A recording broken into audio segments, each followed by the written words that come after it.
መዝሙር 4 መዝሙረ ዳዊት ምዕራፍ 4 ሰኞ ዕለት ከሚነበቡ 30 መዝሙራት መካከል አራተኛው ነው ማለት ነው። የተወደዳችሁ ኢትዮጵያውያን እንደምን አላችሁ? ደህና ናችሁ? ሁሉ ሰላም ነው? አገር አማን ነው? እየጸለያችሁ ነው? በችግር ባላችሁ ነገር እያመሰገናችሁ ነው? የጎደላችሁን እየለመናችሁት ነው ወይ?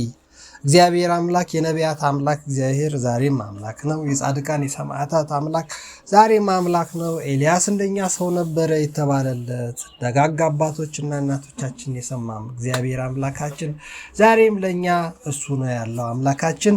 እመቤታችን ቅድስት ድንግል ማርያም ዛሬ የልደቷ መታሰቢያ ህዳር አንደኛ ቀን ሆነ ማለት ነው። 2018 ዓመተ ምህረት ለዚህ ቀን ያደረሰን ቅዱስ አምላካችን እግዚአብሔር የተመሰገነ ይሁን። በዚህ ቀን ከሚዘመሩት ዳሪያ እንደተለመደው አንዳንድ መዝሙር በየቀኑ በገዛ አነብላችኋለሁ። እንዳልኩት መሰረት ያው አራተኛ ሳምንት እየሆነኝ ነው። ዛሬም የህዳር 1 2018ን የሰኞ ዕለት 30 ወይም ካህናት አጠራር ወይም ሊቃውንት አጠራር ሶስት ንጉስ ከሚባለው መካከል የአንዱን ንጉስ አራተኛውን ምዕራፍ ወይም መዝሙረ ዳዊት ምዕራፍ 4ን በገዛ አነብላችኋለሁ። ከዚያ ምንም የአማርኛውን ትርጉምም ሳላይ የእንግሊዘኛውንም ትርጉም ሳላይ ይጠቅማችኋል ብዬ በማስበው መልኩ የራሴን በአማርኛ ትርጉሙን ሰጣለሁ። ከዛ እናንተ እያስተያያችሁ እጃችሁ ላይ ካለው ስልክም ጋር ሊሆን ይችላል፣ ከመጽሐፍ ቅዱስም ጋር ሊሆን ይችላል። ቢያንስ አንድ መጽሐፍ ቅዱስ በዕለት በማንበብ እግዚአብሔር እንዲባርካችሁ እኔንም ለእናንተ በማሰማት እንደምባረክ ተስፋ አድርጋለሁ። ባራኪው እግዚአብሔር ስለሆነ መባረኩን ለሱ ነው። የኔ ድርሻ ምንድነው? ለእናንተ ማሰማት ነው። ስለዚህ የምትጠቀሙ ከመሰላችሁ ሀሳብ አስተያየት እንድትሰጡበት፣ የጎደለውን የተበላሸ ካለ እንድታርሙኝ እፈልጋለሁ። የአስተያየት መስጫው ለእናንተ ዝም ያዘጋጀሁት ለዛ ነው ማለት ነው። ስለዚህ መዝሙረ ዳዊት ምዕራፍ 4 እንዴት ይነበባል ማለት ነው? እንደዚህ ይነበባል በግዕዝ በእንተ ማን ይላል? ሶበ ጸዋዕክዎ ለእግዚአብሔር ሰምዓኒ ጽድቅየ ወእምንዳቤ አርሃበ ሊተ ተሳሃለኒ ወስምዓኒ ጸሎትየ ደቂቀ እጓለ እመሕያው እስከ ማዕዜኑ ታከብዱ ልበክሙ ለምንት ታፈቅሩ ከንቱ ወተሐሱ ሐሰተ አእምሩ ከመ ተሰብሐ እግዚአብሔር በጻድቁ እግዚአብሔር ይሰምዓኒ ሶበ ጸራህኩ ሀቤሁ ተምኡ ወይተአብሱ ወዘትሄልዩ በልብክሙ ውስተ መስካቢክሙ ይተአወቅኩሙ ሱ መስዋዕተ ጽድቅ ወተወከሉ በእግዚአብሔር ብዙሃን እለ ይቤሉ መኑ ያርአየነ ሰናይቱ ታውቀ በላዕሌነ ብርሃነ ገጽከ እግዚኦ ወበደይከ ትፍስተ ውስተ ልብነ እንፍሬ ስርናይ ወወይን ወቅብ በዝሃ በሰላም ቦቱ ሰክብ ወነውን እስመ አንተ እግዚኦ በተስፋ ባህቲትከ አህደርከኒ ስብሐት ለአብ ወወልድ ወመንፈስ ቅዱስ ለዓለም ወለዓለመ ዓለም አሜን ይላል። እግዚአብሔር አምላካችን የሰማነውን የሕይወት ያድርግልን። ከቅዱስ ዳዊት በረከት ረድኤት ከእመቤታችን ከቅድስት ድንግል ማርያም የመወለዷ ጸጋ የጌታ እናት ከመሆኗ ክብር በረከት ረድኤት ያስገኝልን ያድለን። የጻድቃን የሰማዕታት በዚህ ቀን ዝክራቸው የታሰበው የነአኩቶ ለአብን የሌሎችንም ደጋግ አባቶች ጸጋ በረከት ረድኤት የሁላችንም ደግሞ እንደ ስመ ክርስትናችን በምንጠራባቸው በጻድቃን በሰማዕታት ጸጋ በረከት ረድኤት ያድለን። ቀኑን ይባርክልን፣ መጨረሻችንን ያሳምርልን። የአማርኛው ትንታኔ በእኔ እይታ እንዳልኳችሁ እንዲህ ይሆናል። የምሰጠው ሀሳብ ወይም አስተያየት ካለ ደግሞ መጨረሻ ላይ የራሴን ሀሳብ ስጣለሁ ማለት ነው። ሶበ ጸዋዕክዎ ለእግዚአብሔር ሰምዓኒ ጽድቅየ እግዚአብሔርን በጠራሁት ጊዜ ሰማኝ፣ ስለ ጽድቄም መለሰልኝ። ወእምንዳቤ አርሃበ ሊተ በችግሬ ጊዜ ረዳኝ፣ አሳለፈኝ። ተሳሃለኒ ወስምዓኒ ጸሎትየ ተለመነኝ፣ ጸሎቴንም ሰማኝ። እኛንም ይስማ። ደቂቀ እጓለ እመሕያው እስከ ማዕዜኑ ታከብዱ ልበክሙ እናንተ የሰው ልጆች እስከ መቼ ድረስ ልባችሁን ታከብዳላችሁ? ለምን ታፈቅሩ ከንቱ ወተሐሱ ሐሰተ ከንቱን ነገር ለምን ትወዳላችሁ? ሐሰትንስ ለምን ትፈልጋላችሁ? አእምሩ ከመ ተሰብሐ እግዚአብሔር በጻድቁ እግዚአብሔር በጻድቁ ብሩክ እንደሆነ ምስጉን እንደሆነ አስተውሉ። እግዚአብሔር ይሰምዓኒ ሶበ ጸራህኩ ሀቤሁ እግዚአብሔር እኮ ወደ እርሱ በተጣራው ጊዜ ይሰማኛል። ተምኡ የተዓብሱ ተቆጡ እንጂ አትበድሉ። ወዘትሄልዩ በልብክሙ ውስተ ምስካቢክሙ ይታወቁሙ። ወዘትሄልዩ በልብክሙ በልባችሁ እንደምታስቡ ውስተ ምስካቢክሙ ይታወቁሙ በቤታችሁም እንደምትመኙት ሁኑ።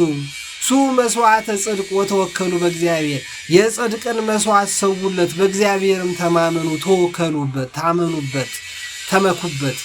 ብዙሃን እለ ይቤሉ መኑ ያረየነ ሰናይቱ በጎን ቀን ማን ያሳየናል የሚሉ ብዙዎች ናቸው። ታውቀ በላዕሌነ ብርሃነ ገጽከ እግዚኦ አቤቱ የፊት ብርሃን በላያችን በራ ታወቀም።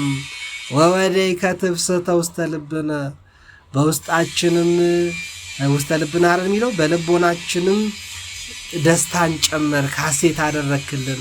እንፍሬ ስርናይ ወወይን ወቅብ በዝሃ ከበጎ ፍሬዎችና ከወይን ይልቅ ከቅባትም ይልቅ በዛልን። በሰላም ቦቱ ሰክብ ወነውም አቤቱ በሰላም እተኛለሁ አንቀላፋለሁ። እስመ አንተ እግዚኦ በተስፋ ባህቲትከ አህደርከኒ አንተ ብቻ ነህ በተስፋ አሳድረህ የምታስነሳኝን ይላል ቅዱስ ዳዊት። ለዚህም ምስጋና ለአብ ወወልድ ወመንፈስ ቅዱስ አሐዱ አምላክ አሜን ብለው አባቶቻችን መርገፍ አቅርበውለታል። ልዩ መግቢያና መደምደሚያ ደግሞ በአባቶቻችን አነጋገር አለው። ቅዱስ ዳዊት በመዝሙር ምዕራፍ 4 በግዕዝ ያነበብኩላችሁን ይመስላል። በአማርኛ ደግሞ አሁን እንደተነተንኩላችሁ ነው። የተለየ ሐሳብ አስተያየት ከመጽሐፍ ቅዱስ ያገኛችሁት ከቤተክርስቲያን የተማራችሁት ትምህርት ካለ ብታካፍሉን። የቤተክርስቲያን ትምህርት ከእናንተ ሲወጣ አይጎልም። እኔ አሁን ይሄን ስለነገርኳችሁ ከኔ የሚጎልብኝ ነገር የለም፣ ይልቅ በረከት አገኙበታለሁ። እናንተም ደግሞ ከሰማችሁኝ ትጠቀሙበታላችሁ፣ ጸጋ በረከት ረድኤት ታገኛላችሁ። የምታውቁትንም ደግሞ ብታካፍሉን ሸጋ መልካም ሰናይ ይሆናል ማለት ነው። እንግዲህ ይሄ ከሆነ አነባበብ ደግሞ አለ የሚገርማችሁ። ሶበጸዋ ክዎ ለእግዚአብሔር ሰማዓኒ ጽድቅየ ወምንዳቤ አርሃበ ሊተ ተሳሃለኒ ወሰማዓኒ ጸሎትየ ደቂቀ ጓለ እመሕያው እስከ ማእዜኑ ታከብዱ ልበክሙ ለምንት ታፈቅሩ ከንቶ ተሐሱ ሐሰተ የሚል አነባበብ አለው። ይሄ የቁም ንባብ ይባላል። ሶበጸዋክዎ ለእግዚአብሔር ሰማዓኒ ጽድቅየ ወምንዳቤ አርሃበ ሊተ ተሳሃለኒ ወሰማዓኒ ጸሎትየ ደቂቀ ጓለ እመሕያው እስከ ማእዜኑ ታከብዱ ልበክሙ ለምንት ታፈቅሩ ከንቶ ተሐሱ ሐሰተ። ይሄ ደግሞ መልእክተ ዮሐንስ ሐዋርያ ወልደ ዘብዴዎስ ቀዳማዊ እንደምንለው ማለት ነው። ውርድ ንባብ ይባላል። እንግዲህ አስተያየት ካላችሁ አስተያየት ወይም ድምፄ ጥሩ ካልሆነ ያጎበጥኩት ያንከረፈፍኩት በእውነት ያደከምኩት ካለ ሐሳብ አስተያየት ስጡ።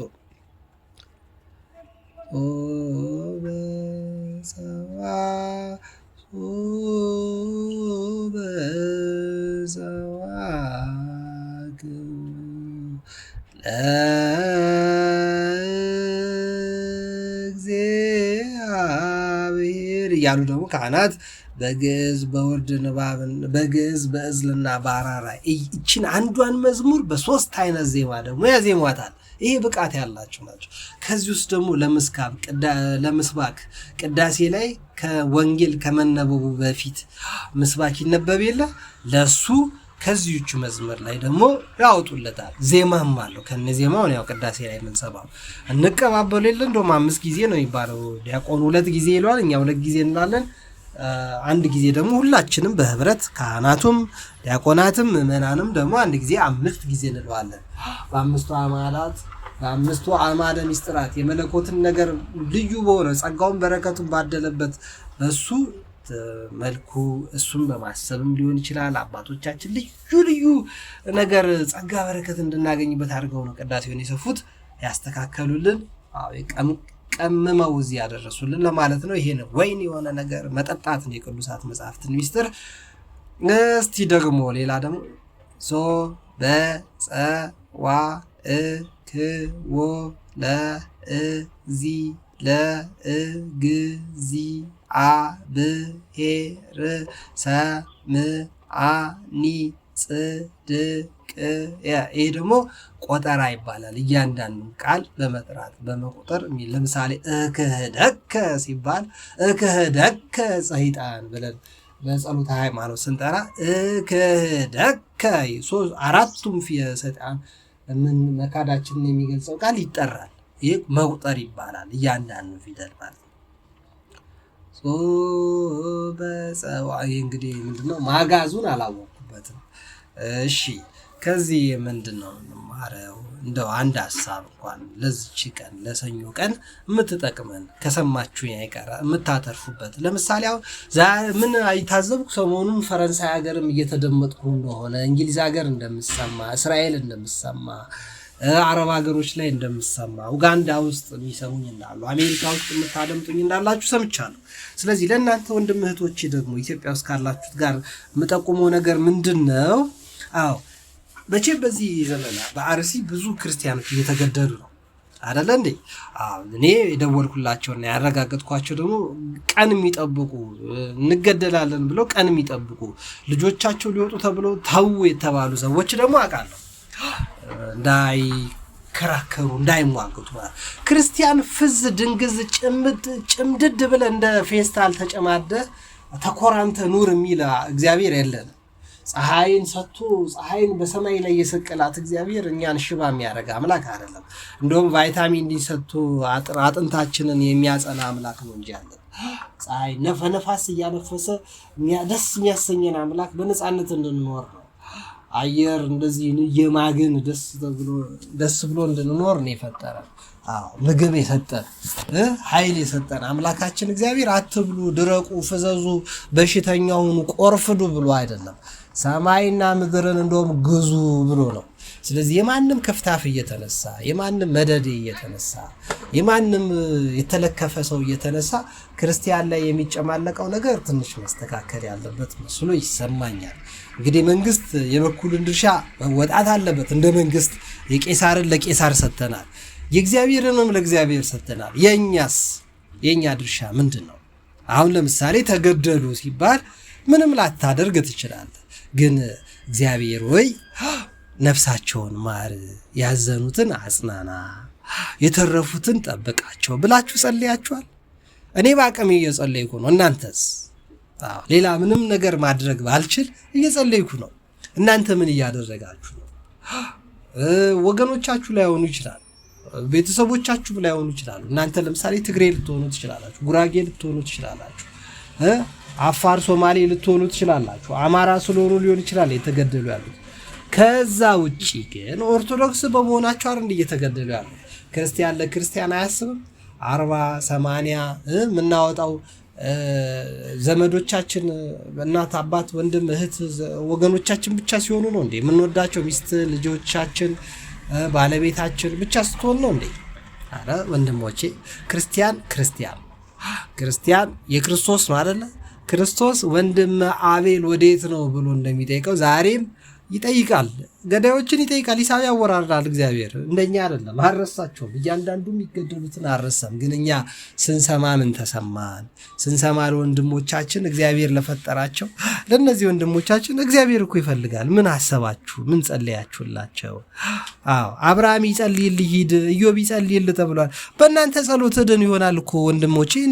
አቃላችሁት እንዳይሆን አቅማችሁን እግዚአብሔር ሲፈጥራችሁ ለምን እንደፈጠራችሁ እንዴ ምን ጸጋ እንደሰጣችሁ ምን ጉልበት እንደሰጣችሁ ገንዘባችሁ ብቻ ውበታችሁ ብቻ መልካችሁ ብቻ ስልጣናችሁ ቤታችሁ ንብረታችሁ ሀብት ብቻ ይሄ ያላችሁ ነገርን ብቻ እየቆጠራችሁት እንዳይሆን እግዚአብሔር አምላክ ያልሰጣችሁ ጸጋ የለም። ብዙ ጸጋ ብዙ ሀብት ብዙ በረከት ረድኤት ሰጥቷችኋል። ወንድም እህቶች ተስፋ አትቁረጡ፣ በአምላካችሁማ ተማመኑበት። እንዴ እግዚአብሔርማ ተማመኑበት፣ ደስ ተሰኙበት። በእግዚአብሔር ጸጋ ይሰጣል፣ እግዚአብሔር በረከት ይሰጣል፣ ሀብት ያጎናጽፋል። የብዙ ሲሳይ የብዙ ሀብት ባለቤት ነው እግዚአብሔር። ስለዚህ ይሄ አምላክ እግዚአብሔር እነሱንም የተጨነቁትን ያዘኑትን የተራቡ የተቸገሩትን በጦርነትና በረሃብ በልዩ ልዩ እስራኤል ውስጥ ያሉት ኢራቅ ውስጥ ፍልስጤም አውራብ ሀገሮች ውስጥ ላይ አሜሪካ፣ አውሮፓ፣ እንግሊዝ ሀገር፣ አፍሪካ ውስጥ ያሉ ተሰደው ተጨንቀው አዝነው ተክዘው የሚኖሩ ብዙ ወንድም እህቶች አሉ። እነዚህንም በጸሎት እናስባለን። አስቧቸው። ለምን ቅዱስ ዳዊት ምንድን ያለው? በጠራሁት ጊዜ መለሰልኝ። እስመ አንተ እግዚኦ በተስፋ በኃጢአትከ አድርገኒ። አንተ ብቻ ነህና በተስፋ አሳድረህ የምታስነሳኝ፣ አንተን ተስፋ አድርጋለሁ። አዎ በጎን ማን ያሳየናል የሚሉ ብዙዎች ናቸው። እናንተስ? እግዚአብሔር ያሳየናል። አእምሩ ከመተሰብሃ እግዚአብሔር ከመተሰብሃ እግዚአብሔር በጻድቁ፣ እግዚአብሔር በጻድቅ ብቻ እንደሚመሰገንም አትርሱ አስታውሱ ይለናል። ደቂቀ ጓለመያው የሰው ልጆች ሆይ እስከ መቼ ድረስ ነው ልባችሁን የምታከብዱት? ቀለል አድርጉ። ወበዳይ ከትፍስተ ውስተ ልብና፣ በልባችን ደስታን ጨመርክ እያልን እንዘምርለት። ይህን ሁሉ ያደረገ አምላካችን እግዚአብሔር የተመሰገነ ይሁን። የሁላችን መጨረሻ ያሳምርልን፣ የሰማነውን ለሕይወት ያደርግልን። አትጥፉ። ሀሳብ አስተያየት ስጡ። ይመቻችሁ። መልካም ጊዜ